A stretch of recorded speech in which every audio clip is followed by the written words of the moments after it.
Hello and welcome to a tutorial brought to you by Nautilus Integration. We're going to be talking about how to convert a raster image into a vector image for laser display. We're going to use two programs, Inkscape, which is a free open source program, and ILDSOS, which is an inexpensive ILDA conversion and optimizing tool. The logo we'll be converting is one that was posted to the forum in a request for conversion. It's a World Vision logo for relief effort in Haiti. First, as you saw, you can just click and drag the image file into Inkscape and release, and it'll be opened into a image for you to look and work with. Let's zoom in. You can zoom in by pressing the plus and minus keys on the keypad on your computer, and I'll set it to be the same size as the paper. To scale so that the image stays in the same aspect ratio, just hold down the control button. And there it is scaled. Now the image is selected, and that's important for the next step. The image has to be selected for it to take place. Choose Path and Trace Bitmap. The Trace Bitmap dialog shows lots of different options for you to choose from when you're tracing this raster image.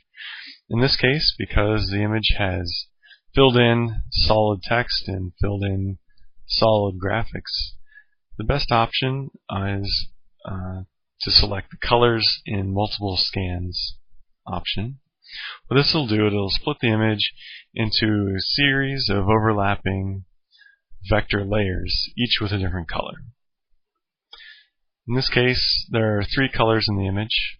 First color is this orange, second is black, and the third is the background color, which is white. You can click Update to see a preview of the conversion, and since that looks good, just click OK, and it will perform the conversion. You can close this box. The conversion is overlaid over the raster image, so we'll move this down, and you can see there it is. We'll delete that to get it out of the way. And move this back up in the right position. Now this is 3 layers of converted vector. So to split those layers up, go to Object and select Ungroup. First, I'll click and drag away the background, which we won't be needing for this conversion. And I'll click and show you the 2 other layers. The orange layer, which also has a World Vision text, and do Control-Z to undo that movement, and the black layer. Those are the 2 remaining layers. So in order to prevent it from creating 2 outlines of the World Vision, one in orange and one in black, we're going to delete the orange conversion of the World Vision text. To do that, first I'm going to create a marker right at the corner of the W, so as to remind me where this World Vision logo should go, text. And I'm going to move the black out of the way and delete the orange World Vision. Now to get at just the World Vision text, you have to go to Path and Break Apart. That breaks apart the path into all the different outlines that make up the path. And as you can see, the outlines that are subtracted from the larger outlines, whereas the star outline, which is subtracted from the triangle outline here in the corner, is separated, and now it's a totally separate entity. Control-Z to move that back. Don't worry about that for now. When we combine the layer back into one, it'll be resubtracted from the main triangle outline. I'll select just the World Vision orange text and delete it out of the way. Next I'll select the remaining part that we do want and recombine it. And there we have it again. The star is subtracted from the surrounding orange triangle. Next I can move the World Vision text back into the location where it was, approximately, and delete the marker. And there we have a vector converted logo. Now the laser color is determined by the stroke color. Stroke color is the color that the line outlining each of these shapes has. And right now the stroke is unset for this and unset for the orange section too. So let's set the stroke color. Click on the unset in stroke and that brings up the fill stroke. We should select a solid stroke color. Let's make it a light blue. Okay. Now I'll select the orange vector. And in this case we want it to match the orange color of the logo, so I will Control C to copy the color code and paste it into the solid stroke color code. And now the stroke is the same orange color as the fill color of this vector section. Now we're ready to save it as a DXF for loading into ILDSOS. So I'll go to File, Save As, and I'll save it as World Vision logo.dxf, and we'll save it in a temp folder in a World Vision logo folder. Select Better DXF Output. That's the specific output routine that is included with ILDSOS that optimizes the DXF output for use in ILDSOS, including colors. So click Save, and it is saved. Next, let's run ILDSOS. We'll load the DXF conversion.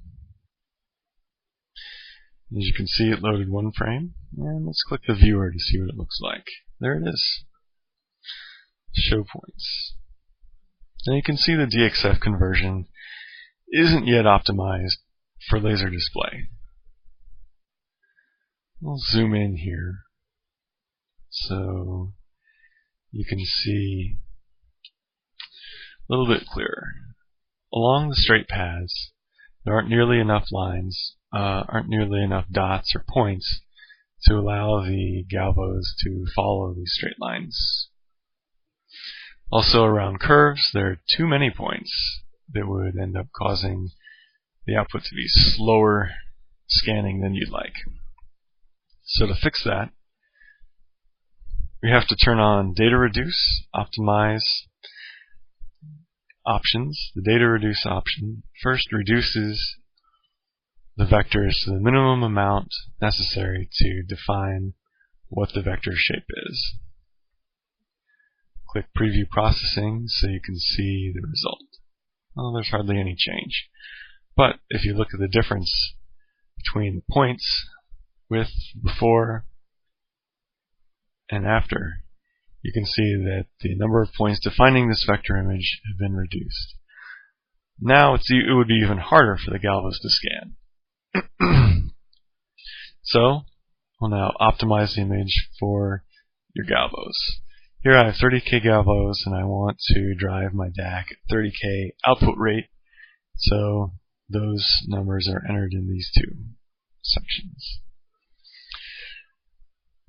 After enabling optimization, you can see that the points are filled in along the lines, and additionally what you can't see is that corner points are added to fill in at sharp corners, and some points are filled in around curves where necessary to allow the galvos to follow the curves as defined. You have the option of, in real time, watching the results of your optimizations on your laser projector by clicking the DAC selector and selecting the DAC that you have, and then clicking Laser On. That will turn on your projector and will scan repeatedly the output vectors in this window. And you can see in real time the changes that you make in the optimization tuning, adding and subtracting points, And you can see adding and subtracting numbers of dwell points, the result that has, but when you adjust the angle factor. Once you're satisfied with the quality of the output and the scanning speed, you can turn off live preview. And if you wish to maintain the scale that's set by the scaling slider, in your saved file, click Apply Preview Scaling, and finally click Process.